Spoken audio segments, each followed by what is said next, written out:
Navorsing sê dat kinders wat in huise sonder liefde groot word, makliker in seksuele verhoudings beland, omdat hulle net graag vasgehou wil word.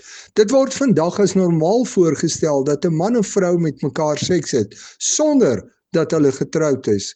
Baie mense trek by mekaar in om eers te kyk of dit werk, en dit het normaal geword om baie bedmaats te hê voordat daar getrou word, as daar getrou word.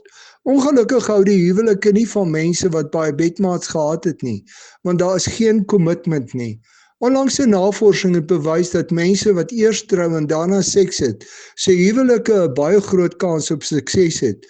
Dit bevestig presies wat die Bybel in 1 Korintiërs 7 vers 9 sê, dat dit beter is om te trou as om deur begeerte verteer te word.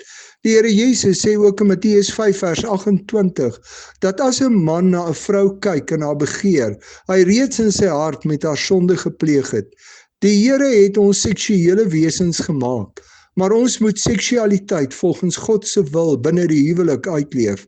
As ek nog nie getroud is nie, moet ek nie hierdie sterk begeerte versterk deur gedagtes in my kop te hê wat my laat sonde doen nie. Beweeg eerder in groepe en vermy dit om alleen met die teenoorgestelde geslag te wees. Bid baie dat die Here jou sal beskerm teen hierdie versoeking. Bid ook dat die Here jou toekomstige lewensmaat sal beskerm. Onthou, as die Here van jou vra om nie buite die huwelik seks te hê nie, dan maak hy dit moontlik. Bid jy, as jy nog nie getroud is nie, vir jouself en jou toekomstige lewensmaat, dat die Here jou teen seksuele versoeking sal beskerm. En as jy dalk reeds getroud is of jou maat verloor het, bid jy vir die huwelik as instelling van God.